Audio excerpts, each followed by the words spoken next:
Hello students, welcome to SSC मसाला।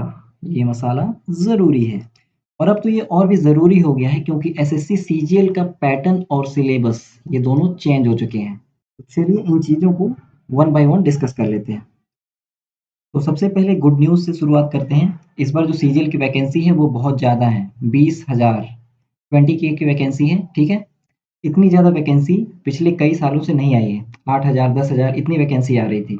हालांकि जो CHSL के दो पोस्ट उन्होंने टर्मिनेट किए हैं, पोस्टल असिस्टेंट और सॉर्टिंग असिस्टेंट, इन दोनों पोस्ट की वैकेंसी भी इसमें इंक्लूड की गई है।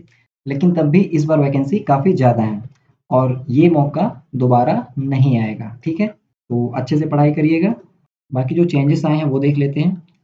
टीयर वन जो प्री का एग्ज़ाम होता है उसमें देखिए क्या चेंज हुआ है। पैटर्न और सिलेबस इसमें कोई चेंज नहीं हुआ है, ये बिल्कुल सेम है।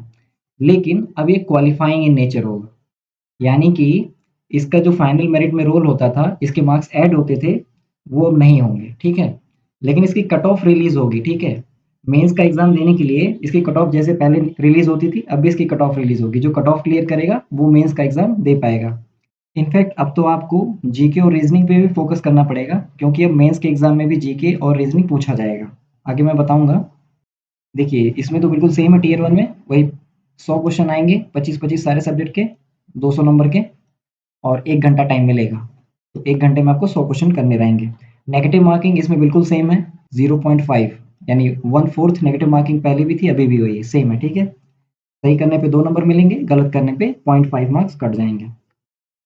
अब देखिए टीयर टू यानी मेंस एग्जाम में बहुत ज़्यादा चेंज कर दिया है। इसका पैटर्न पूरी तरीके से चेंज कर दिया है। देखिए मेंस के एग्जाम में जीके, रीजनिंग और कंप्यूटर, ये 3 सब्जेक्ट ऐड कर दिए हैं।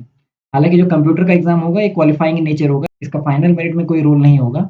लेकिन जीके और रीजनिंग ये फाइनल मेरिट में इसके मार्क्स ऐड होंगे। ठीक है, और देखिए नेगेटिव मार्किंग बढ़ा दिया है। पहले 1/4 था, अब देखिए अब नेगेटिव मार्किंग 1/3 कर दिया है। यानी कि अब आप तुक्का नहीं मार सकते, तुक्का मारना खतरनाक होगा।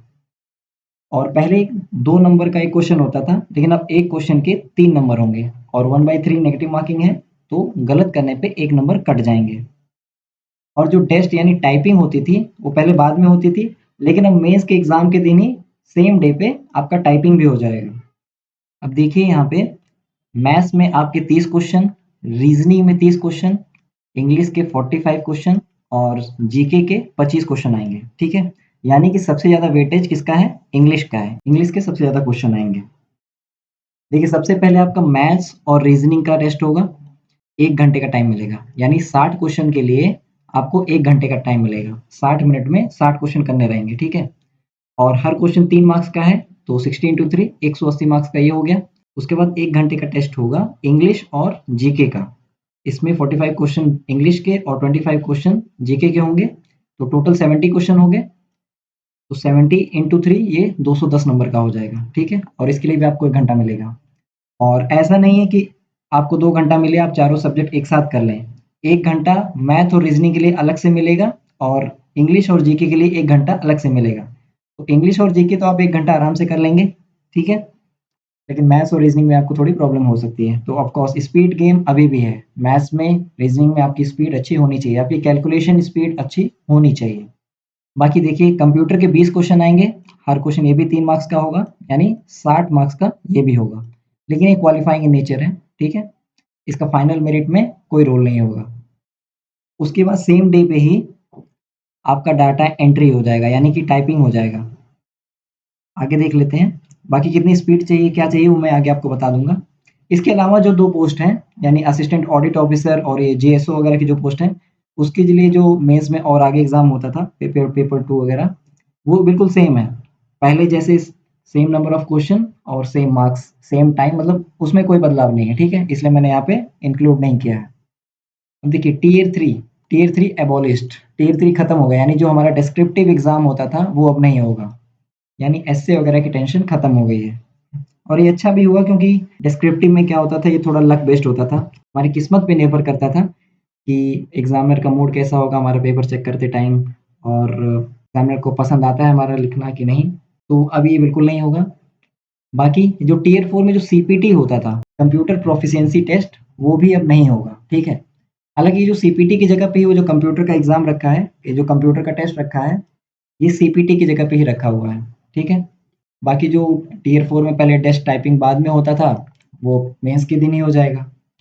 अब देखिए जो कंप्यूटर है ये क्वालीफाइंग होगा, लेकिन जो सीपीटी पोस्ट है, सीपीटी पोस्ट होगी जैसे कि assistant section officer in CSS, MEA वगैरह, जीएसटी के इंस्पेक्टर वगैरह हो गए और सीएचएसएल की जो 2 पोस्ट हैं पोस्टल असिस्टेंट, सॉर्टिंग असिस्टेंट, इन सब में कंप्यूटर प्रोफिशिएंसी माँगता था, ठीक है?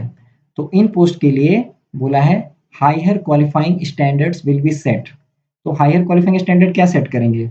ऑफ कोर्स कंप्यूटर के मार्क्स होते हैं, मतलब टेस्ट होगा तो मार्क्स मिलेंगे, तो ऑफ कोर्स इसका जो कट ऑफ होगा वो थोड़ा-सा हाई कर देंगे वो लोग इन पोस्ट के लिए। तो जो कट ऑफ होंगी सीपीटी पोस्ट की वो थोड़ी-सी हाई हो जाएँगी।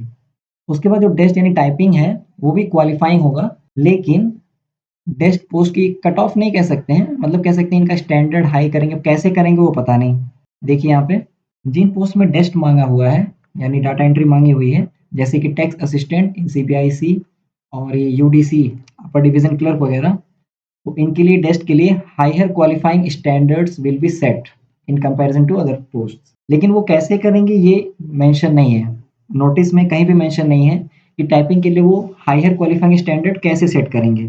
टाइपिंग के मार्क्स तो मिलेंगे नहीं, तो या तो वो टाइपिंग स्पीड को हाई कर सकते हैं या तो फिर एरर परसेंटेज को कम कर सकते हैं।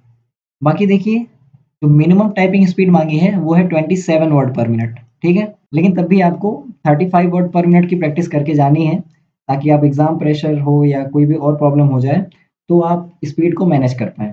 और वैसे भी बोला डेस्ट पोस्ट के लिए हायर क्वालीफाइंग स्टैंडर्ड सेट करेगा, तो क्या करेगा वो तो बोला नहीं, तो आपकी स्पीड ज़्यादा हो तो अच्छी है और मिस्टेक भी आप कम करें। क्योंकि हो सकता है ये स्टैंडर्ड सेट करे कि जो कम मिस्टेक करेगा उसको लेंगे, टेस्ट कोर्स के लिए ऑफ कोर्स। तो देखिए डाटा एंट्री में क्या बोला है कि 2000 की डिप्रेशन करने हैं 15 मिनट में।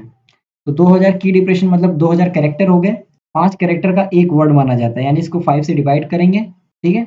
और उसके बाद 15 से डिवाइड कर देंगे, तो पर मिनट हो जाएगा कितना 27। वैसे 26.667 होगा, लेकिन मैंने 27 लिख दिया है, ठीक है? आगे बढ़ते हैं। No sectional cut off. देखिए मैंने देखा कि टेलीग्राम वगैरह पे और कुछ टीचर्स भी बोल रहे थे, मैंने उन्होंने सोशल मीडिया पे पोस्ट डाली थी कि मेंस में सेक्शनल कट ऑफ होगी, लेकिन ऐसा बिल्कुल नहीं है, बिल्कुल रॉन्ग है। सेक्शनल कट ऑफ बिल्कुल नहीं है। हाँ, एक मिनिमम क्वालिफाइंग मार्क्स वाला चीज़ है, जो कि बहुत ही कम है और ये पहले भी था। It was already in SSC exams. SSC exam में पहले भी था और ये मिनिमम क्वालिफाइंग मार्क्स बहुत कम है। तो you don't need to consider it. आपको इसको कंसिडर करने की ज़रूरत नहीं है, आप इसको भूल भी सकते हैं। लेकिन फिर भी आपकी नॉलेज के लिए मैं बता देता हूँ ये क्या है। देखिए जो मिनिमम क्वालिफाइंग मार्क्स है, वो जनरल कैटेगरी यानी अनरिजर्व्ड कैटेगरी का 30% है, ओबीसी और ईडब्ल्यूएस का 25% और अदर्स का 20% है। ठीक है? तो अगर हम मेंस की बात करें, तो मैथ्स के 30 क्वेश्चन आएँगे, हर क्वेश्चन 3 मार्क्स का, यानी कि 90 मार्क्स का हो गया। रीज़निंग के 30 क्वेश्चन 90 मार्क्स का, तो ओवरऑल 90 प्लस 90 180 मार्क्स का हो गया। यानी कि आपको सेक्शन 1 में 30% लाना है। 180 का 30% कितना हो जाएगा? 54। और ओबीसी और ईडब्ल्यूएस इनका 25% है, तो 180 का 25% लाना है आपको, यानी 45 मार्क्स और बाकियों का 36 मार्क्स। और हाँ, ये भी मैं क्लियर कर दूँ कि अलग-अलग सब्जेक्ट का नहीं करना है। अगर अलग-अलग सब्जेक्ट का होता तो हाँ, आपको जीके में प्रॉब्लम आ सकती थी, ठीक है? लेकिन अलग-अलग सब्जेक्ट का नहीं है, सेक्शन वाइज़ है। ये जो मिनिमम क्वालिफाइंग मार्क्स माँगा है मेंस में, वो सेक्शन वाइज़ माँगा है। यानी कि सेक्शन 1 में मैथ्स और रीज़निंग कंबाइंड है, तो मैथ्स और रीज़निंग का कंबाइंड आपको जनरल अनरिजर्व्ड कैटेगरी को 30% लाना है, ठीक है? तो आपको प्रॉब्लम नहीं होगी क्योंकि इंग्लिश के 45 क्वेश्चन्स हैं और जीके के 25 क्वेश्चन हैं। तो इन दोनों का कंबाइंड जो हो गया, वो 210 नंबर का हो गया। अब 210 में से आपको अनरिजर्व्ड वालों को 30% लाना है और ओबीसी वालों को, ईडब्ल्यूएस वालों को 25% लाना है। तो क्योंकि कंबाइंड है, तो 210 में से 63 तो लाने ही पड़ेंगे भाई। अगर आप मिनिमम क्वालिफाइंग मार्क्स के लिए परेशान हो रहे हैं, फिर तो कॉम्पिटिशन भूल ही जाओ, क्योंकि कट ऑफ तो इससे काफ़ी हाई जाने वाला है और आपको पता है कि कट ऑफ वालों का भी सिलेक्शन नहीं होता है, कट ऑफ से कुछ नंबर ज़्यादा ही चाहिए होता है, ठीक है? कंप्यूटर में आप देख लीजिए 20 क्वेश्चन होंगे 60 मार्क्स के, मिनिमम क्वालिफाइंग मार्क्स है 18 नंबर अनरिजर्व्ड कैटेगरी का। तो ओवरऑल बात मैं यही कहना चाहता हूँ कि आपको मिनिमम क्वालिफाइंग मार्क्स पे ध्यान नहीं देना है, क्योंकि ये बहुत ही कम है, ठीक है? कट ऑफ इससे काफ़ी ज़्यादा जाएगी और ऐसा भी नहीं है कि जैसे बैंकिंग में क्या होता है, उसमें सेक्शनल कट ऑफ निकाली जाती है सब्जेक्ट वाइज़, जैसे मैथ का अलग, रीज़निंग का अलग, जीके का अलग, इंग्लिश का अलग, तो वहाँ पे सब्जेक्ट वाइज़ अलग-अलग होता है और वो भी कम ज़्यादा हो सकता है। लेकिन यहाँ पे फिक्स है और वो भी कम है और सब्जेक्ट वाइज नहीं है, मैथ्स और रीजनिंग का कंबाइंड है और इंग्लिश और जीके का कंबाइंड है। ठीक है, तो टेंशन वाली तो कोई बात है नहीं। तो आपको हर सब्जेक्ट अच्छे से पढ़ना है। अगर आपको एग्जाम निकालना है सीजीएल का, तो आपको मैथ्स, रीजनिंग, इंग्लिश और जीके ये चारों सब्जेक्ट अच्छे से पढ़ने पड़ेंगे अभी। अब तक केवल मैथ्स और इंग्लिश आता था, लेकिन अब रीजनिंग और जीके पे भी आपको पूरा ध्यान देना पड़ेगा। अगर आपको कोई डाउट हो तो आप कमेंट सेक्शन में पूछ सकते हैं। बाकी पीडीएफ और अपडेट्स के लिए आप मेरा टेलीग्राम चैनल ज्वाइन कर सकते हैं, जिसका लिंक मैंने नीचे डिस्क्रिप्शन बॉक्स में दे दिया है, या फिर आप टेलीग्राम पे सर्च कर सकते हैं एसएससी मसाला, आपको मेरा चैनल मिल जाएगा। अगर वीडियो पसंद आई हो तो वीडियो को लाइक एंड शेयर और चैनल को सब्सक्राइब जरूर कर लेना। तो पढ़ते रहिए, मिलेंगे अगले वीडियो में, तब तक के लिए बाय बाय।